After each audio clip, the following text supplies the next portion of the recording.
नमस्कार दोस्तों PCS academy में मैं आप सभी लोगों का स्वागत करता हूं। और दोस्तों हम लोगों का जीएस फर्स्ट पेपर का लेक्चर चल रहा था स्वतंत्रता संग्राम। तो उसी से संबंधित चैप्टर था, ठीक है।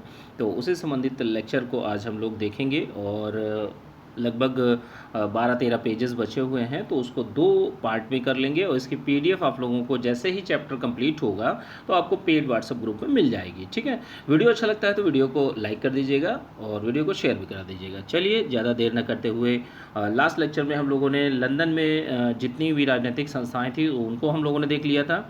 और राष्ट्रीय केंद्रीय राजनीतिक संस्थाओं को हम लोग देखेंगे। जैसे भारतीय राष्ट्रीय संघ की बात कर लेते हैं, तो जैसे देखिए इस संघ की स्थापना के प्रारंभिक प्रयासों के अंतर्गत सर्वप्रथम 1 मार्च 1883 को ए.ओ. ह्यूम ने कलकत्ता में विश्वविद्यालय के स्नातकों को एक पत्र लिखा था, जिसके उसके बाद क्या होता है कि जिसमें भारतीय स्वाधीनता के लिए किए गए कार्य की अपील की गई थी, ठीक है। इस दिशा में पहला कदम जो आया था 1884 में ही आया था, ठीक है।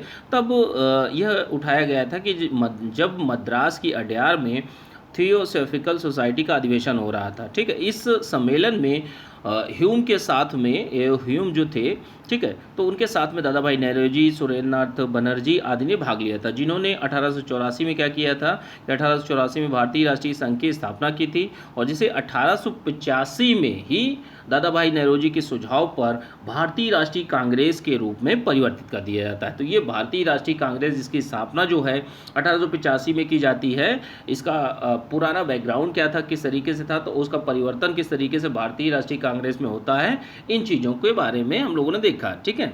अब अगली चीज़ क्या है, भारतीय राष्ट्रीय कांग्रेस। अब इसके बारे में बात कर लेते हैं कि देखिए 1857 का विद्रोह जब होता है तो उसके उपरांत क्या होता है कि भारत में राजनीतिक चेतना का विकास बहुत ज़्यादा हुआ होता है। कि भाई 1857 के विद्रोह के बाद में लोगों को ये लगने लगता है कि हाँ, अब हमें अपनी आज़ादी के लिए लड़ना चाहिए। एक राजनीतिक चेतना का विकास होता है, लोगों के अंदर एक राजनीतिक चेतना आती है कि हमें राजनीतिक रूप से अपने अधिकार अपने हाथों में लेने चाहिए, ठीक है।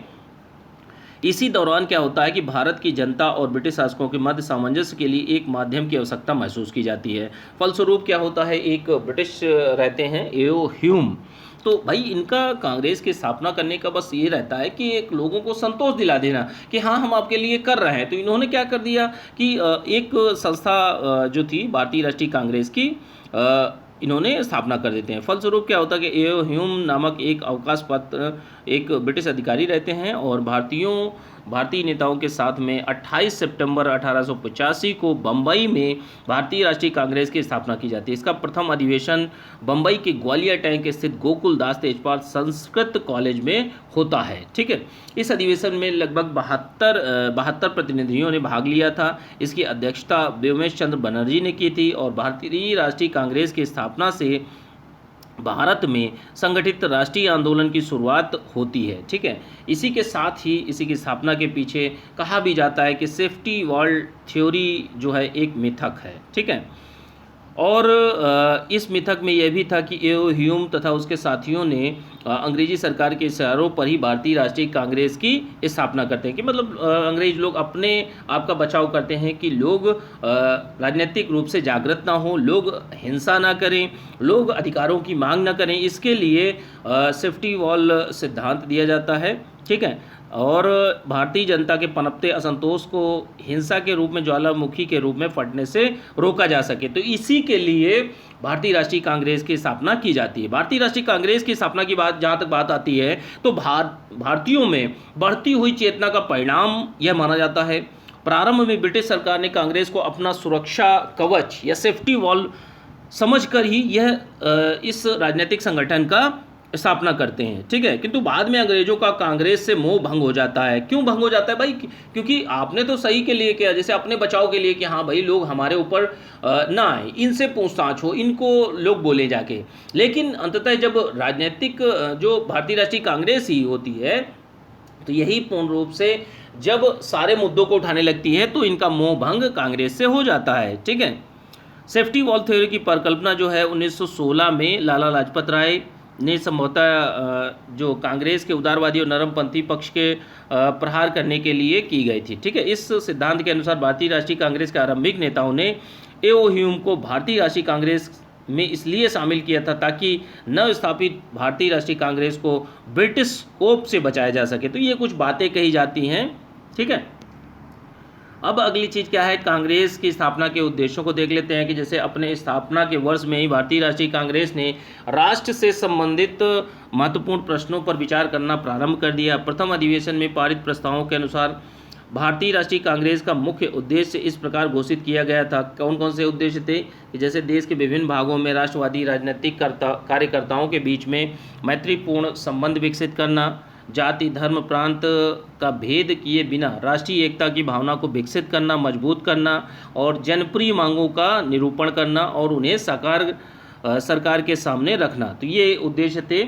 और देश में जनमत को शिक्षित तथा प्रशिक्षित करना, जो लोग थे उनको शिक्षित और प्रशिक्षित करने का उद्देश्य रखा गया था, ठीक है। अब कांग्रेस के प्रथम अधिवेशन के प्रस्ताव, जो कांग्रेस का प्रथम सम्मेलन जो हुआ था, तो उसमें कौन कौन से प्रस्ताव रखे गए थे, तो इनको अब देख लेते हैं कि जैसे इस सम्मेलन में कुछ 9 प्रस्ताव रखे गए थे। और पहला क्या था कि भारतीय शासन विधान के जांच के लिए एक राय कमीशन की नियुक्ति की जाए और इंग्लैंड में कार्यरत इंडिया काउंसिल को समाप्त कर दिया जाए, विधानमंडलों का विस्तार किया जाए और मनोनीत सदस्यों के स्थान पर चुने हुए प्रतिनिधियों को शामिल किया जाए। चौथा क्या था, भारतीय लोक सेवा की परीक्षाओं का आयोजन भारत और इंग्लैंड दोनों पर स्थानों पर किया जाना चाहिए। उम्र की अधिकतम सीमा जो थी वो 19 वर्ष से बढ़ाकर 23 वर्ष कर दी जाए। सैन्य खर्च में जो कटौती की जाए, जो खर्च सैन्य खर्च बहुत ज़्यादा हो रहा था तो उसको कम किया जाए। इंग्लैंड से आयात किए गए कपड़ों पर आयात शुल्क ज़्यादा लगाया जाए, जिससे कि जो भारतीय उद्योग हैं वो फल फूल सकें और इंग्लैंड को लाभ ना मिले, ठीक है। तो ये कुछ सम्मेलन के प्रस्ताव थे। अब अगले कुछ है कि जैसे 7वां पॉइंट क्या है, वर्मा को भारत से अलग किया जाए। इन प्रस्तावों को सभी प्रदेश की राजनीतिक संस्थाओं को भेजा जाए, जिससे वे इनके क्रियान्वयन की मांग सरकार से कर सकें। कांग्रेस का अगला सम्मेलन जो होता है कलकत्ता में बुलाया जाता है, ठीक है। अब देखिए 1885 से 1905 के बीच में यह एक चरण माना जाता है जिसको उदारवादी चरण, स्वतंत्रता आंदोलन के दौरान इसको क्या कहा जाता है, उदारवादी चरण के रूप में जाना जाता है, ठीक है। तो देखिए भारतीय राष्ट्रीय कांग्रेस ने अपने प्रारंभिक चरण में उदारवादी विचारधारा का अनुसरण करता है, ठीक है। जो भारतीय राष्ट्रीय कांग्रेस रहती है वो बिल्कुल उदारता की स्थिति को दर्शाती है, उदारता का व्यवहार करती है। और इस चरण के कांग्रेसी नेता पश्चिमी शिक्षा में पले बड़े रहते हैं, तो वो उन चीज़ों का सपोर्ट भी करते हैं, ठीक है। प्रारंभ में कांग्रेसी नेताओं ने अपनी मांगों को मनवाने और समस्याओं के समाधान हेतु संवैधानिक एवं लोकतंत्र तरीकों का प्रयोग करते हैं। इसके अंतर्गत कांग्रेस के वार्षिक अधिवेशनों का प्रस्ताव पारित किया जाता था। सुधार मांगों को प्रार्थना पत्र के द्वारा, मतलब जैसे जो अंग्रेज गवर्नर थे, गवर्नर जनरल थे, तो उनसे एक याचना करना, प्रार्थना पत्र दिया जाता था, ठीक है। तो इनको उदारवादी कहा जाने लगा, ठीक है। और अन्य संबद्ध ब्रिटिश अधिकारियों के पास में भेजा जाता। उदारवादियों के प्रयास से ही सरकार द्वारा भारतीयों की समस्याओं को ध्यान दिया जाने लगा और उनके समाधान का प्रयास किया जाने लगा। उदारवादियों ने अपने एजेंडे में निम्नलिखित मुद्दों को स्थान दिया था। वो मुद्दे कौन कौन से थे कि जैसे विधान परिषदों का विस्तार करना, मनोनीत सदस्यों की जगह चुने हुए प्रतिनिधियों को लाना, भारतीयों की अधिकतम भागीदारी को सुनिश्चित करना, प्रशासनिक भ्रष्टाचार को कम करना, निकम्मापन तथा दमनग्रस्ती जो है शासन प्रणाली में सुधार लाना, प्रशासनिक सेवाओं के उच्च पदों का भारतीयकरण, मतलब जैसे प्रशासनिक सेवा में जो बड़े बड़े पद थे तो उन पर भारतीय लोगों को स्थापित करना, भारतीय पदों जो उच्च पद थे उन पर भारतीयों को होना, न्यायिक अधिकारों तथा कार्यकारी अधिकारों का पृथक्करण करना, कल्याणकारी गतिविधियों को बढ़ावा दिया जाना, नागरिक अधिकारों की रक्षा करना। तो ये कुछ मुद्दे थे जिन पर कांग्रेस विचार कर रही थी। भाषण, प्रेस, विचार तथा संगठन की स्वतंत्रता को समुचित रूप से स्थापित करना। तो ये कुछ बातें कही जाती हैं, ठीक है।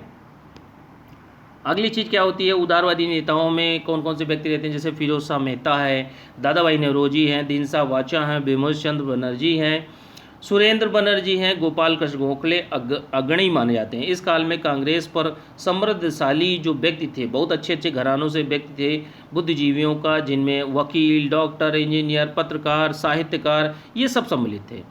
और ये लोग अपनी मांगों के लिए अधिकार का नहीं बल्कि नैतिकता के आधार पर, मतलब सही है, जो सही है उसके अनुसार आप कर दीजिए, तो ये मांग नहीं करते थे अपने अधिकारों की। ए.ओ. ह्यूम, दादाभाई नौरोजी, बेडरबन आदि का मानना था कि भारतीय राष्ट्रीय कांग्रेस का इंग्लैंड से ज़्यादा प्रचार प्रसार हो सकता है। ठीक है। अतः भारतीय राष्ट्रीय कांग्रेस ने अपनी मांगों को अंग्रेजी सरकार के समक्ष रखने के लिए ब्रिटेन में दादाभाई नौरोजी की अध्यक्षता में 1887 ईस्वी में भारतीय सुधार समिति की स्थापना भी की जाती है। ठीक है। 1888 में इंडियन एजेंसी तथा 1889 में कांग्रेस की ब्रिटिश समिति बनाई जाती है। उदारवादियों को अपने प्रयासों में कुछ सफलताएं भी मिलती हैं।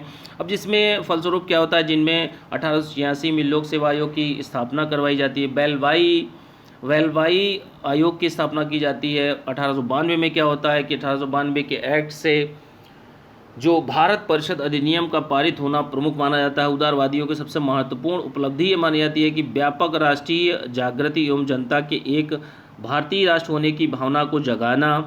और कांग्रेस के उदारवादी नेताओं ने इस चरण में देश की स्वतंत्रता की मांग को नहीं उठाया करते थे, केवल सुधारों की बात करते थे।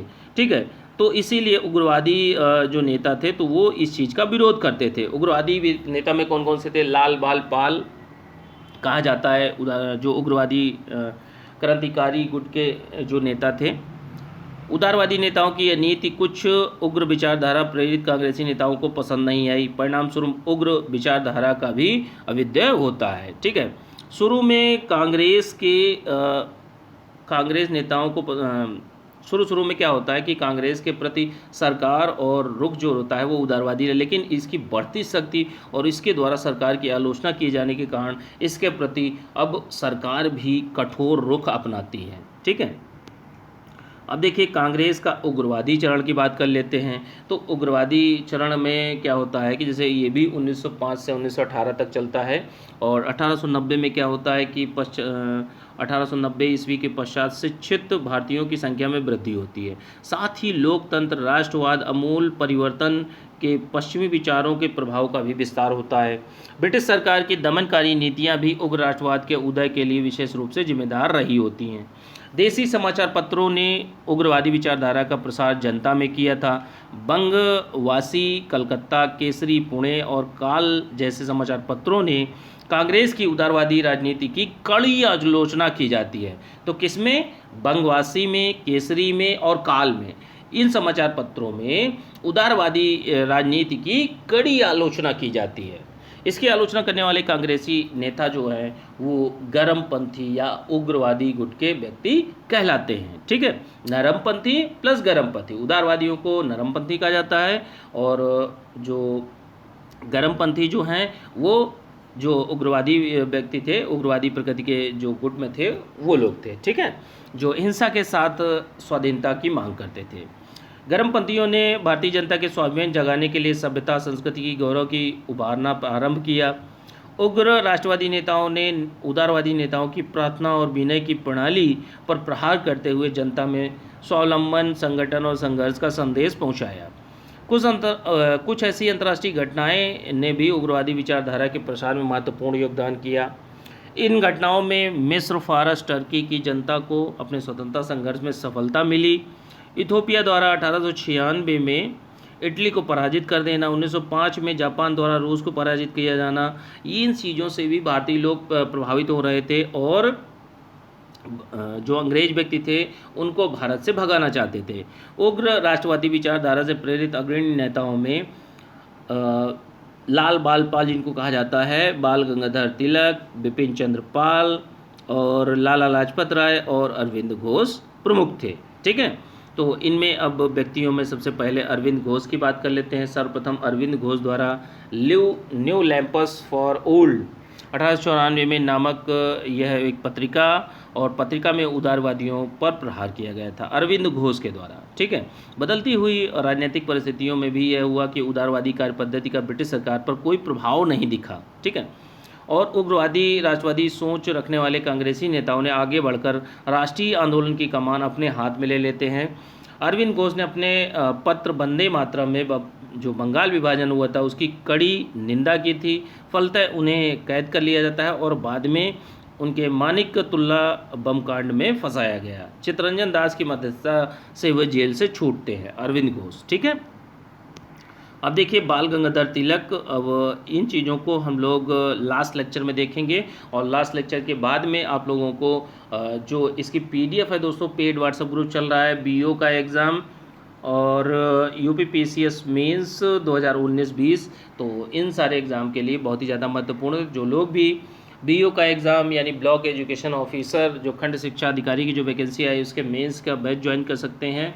प्रारंभिक परीक्षा की तैयारी पीसीएस एकेडमी पर फ्री ऑफ कॉस्ट में होती है। जो लोग भी ज्वाइन करना चाहते हैं मेरे नंबर 9140085178 पर मैसेज कर सकते हैं, ठीक है, या तो डिस्क्रिप्शन बॉक्स में डिटेल को चेक कर सकते हैं, ठीक है। चलिए ठीक है, थैंक यू देखने के लिए।